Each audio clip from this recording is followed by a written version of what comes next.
Prima di tutto faccio una premessa. Noi siamo un'amministrazione uscente che ha fatto della propria attività amministrativa il rapporto con la gente. Quindi magari voi siete abituati ad avere di fronte un sindaco che chiede opinioni, che presenta programmi, che chiede consensi, chiede valutazioni sulle cose fatte. Questa sera siamo a una riunione che ha una caratteristica completamente diversa da quelle che noi siamo abituati a fare, nel senso che questa sera io sono qui al termine di un mandato amministrativo, dopo vedremo cosa abbiamo fatto rispetto agli impegni, e sono qui per presentare la mia candidatura a sindaco per ulteriori 5 anni. Quindi è un approccio completamente diverso. Quindi ci sta le polemiche, ci sta anche le valutazioni differenziate, ci sta tutto quello che ci sta nella campagna elettorale. Dopodiché l'intelligenza delle persone è in grado di valutare e farsi un'idea e poi esprimere attraverso la propria idea il voto. Poi oggi sono anche fortunato perché ho un ex collaboratore di questa coalizione che è passato dalla parte opposta, anzi è stato messo capolista, quindi se poi c'è anche la possibilità di confrontarci aiutiamo tutti a capire come stanno le cose,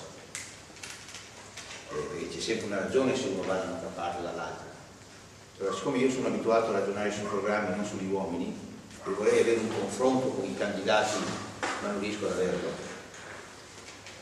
e sento dire che il mio è un bilancio, che sono abituato a venire qua, fatto di tutte queste pagine, analitico, e sento dire dall'altra parte che un bilancio ragionieristico e dall'altra parte c'è un bilancio che porta bene sul Portogallo, San Donato, Trieste, Venezia, Roma, non c'è nessun impegno, l'unica cosa seria che ho visto è devo risolvere il problema degli scarichi fognari. Poi magari Stivali mi dice cosa, visto che lui fa parte di quella coalizione, che cos'è la soluzione degli scarichi fognari del Portogallo, perché io non l'ho capito. Ma questa fa parte della polemica politica, entreremo meglio nel merito. Parto da questa considerazione. Se io dovessi perdere a Summaga,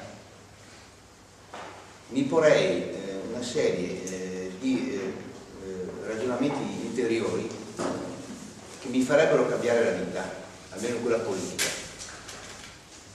nel senso che mi trovo a discutere questa sera su una frazione dove sono fermamente convinto che ho rispettato gli impegni programmatici e tutto quello che io avevo promesso di fare l'ho fatto e questa amministrazione aveva promesso di fare l'ha fatto, con alcune eccezioni che anticipo subito perché non credo che un'amministrazione venga valutata se manca 200 metri di struttura in via Villa, se non c'è lo sfalcio dell'erba in via Miseria, seppur importante, se non c'è un pezzo, se ci sono i paletti sul marciapiede di via Fausta o se ci sono via Bobesso 300 metri da asfaltare. Questo lo faranno altri e se vincono, mi auguro che vincono, così almeno i cittadini avranno la capacità di capire che differenza passa tra un'amministrazione che discute con la gente e un'amministrazione che non discute con la gente. Se io non avessi preso un incarico, un impegno morale nell'abbazia di Summaga di completare, parto da qua, dai fatti, dopo di fare l'arredo di Summaga, dell'ingresso della chiesa che stanno facendo per 300 rotti mila euro che l'ha preso Termo, io con quei soldi lì avrei tirato tutta Summaga di tutte le cose che i cittadini si stanno lamentando oggi, dal tutto luce al marciapiede, alla strada, però mi sono preso un impegno morale davanti a tutti i cittadini di Summaga e ho detto che l'arredo prima della fine della legislatura l'avrei appaltato, cosa che siamo non solo appaltato ma è stato consegnato il 14/4 del 2009. Ci siamo impegnati a fare la messa a norma della palestra di Summaga perché la potessero usare non solo la scuola ma anche i cittadini, l'abbiamo messa a norma.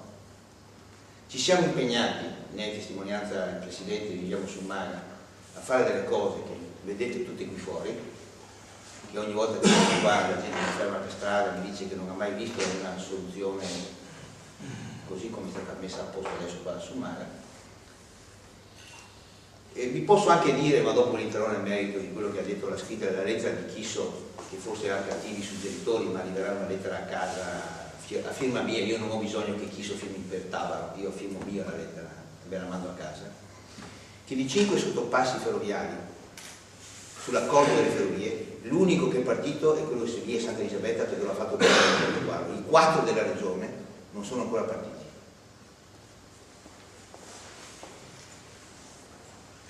Sono partito ovviamente a gamba tesa perché sono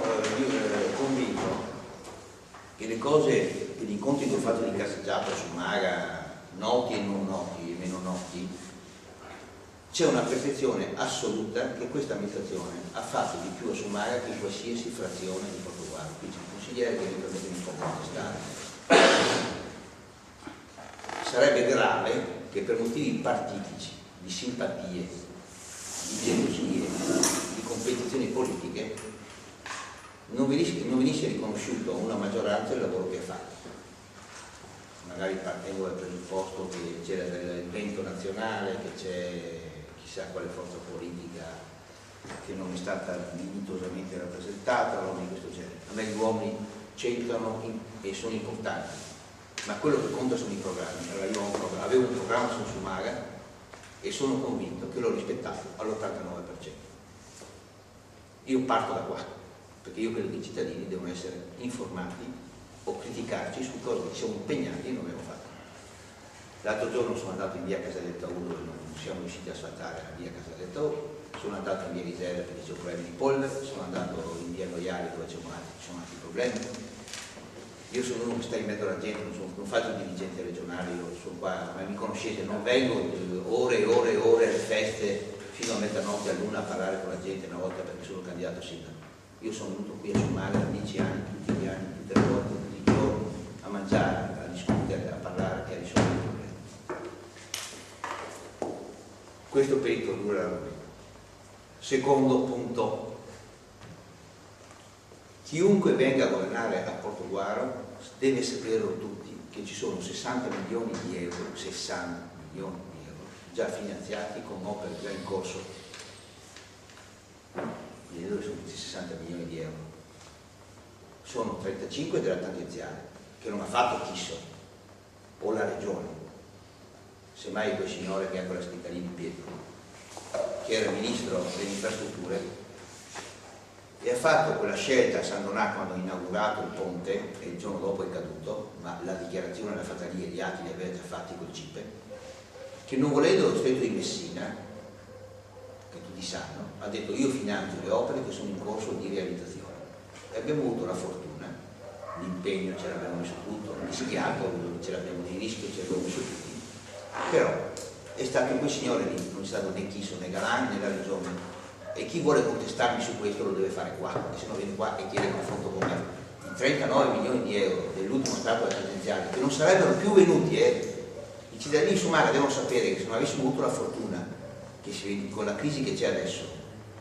che se come il Porcel di Sant'Antonio, che i soldi dell'Abruzzo li porta via il sindaco di Verona sulla metropolitana di superficie, che quando c'è un'altra roba da fare gli tira via i soldi alle scuole, dove si arrabbiano gli insegnanti e che porta via i soldi dall'altra parte. Cioè, il problema è che se l'avessimo oggi non risolto con Di Pietro quella volta lì, il problema tangenziale, la tangenziale del Portogruaro avrebbe aspettato altri 30 anni prima di poterla realizzare. Quindi sgomberiamo il campo, per piacere che la regione, poi dirò quali sono i soldi che la regione ha messo a Portogruaro, perché io qui, se volete ve lo lascio, poi in modo analitico, anno per anno, i soldi che ha dato la regione al comune di Portogruaro. Vi faccio una battuta: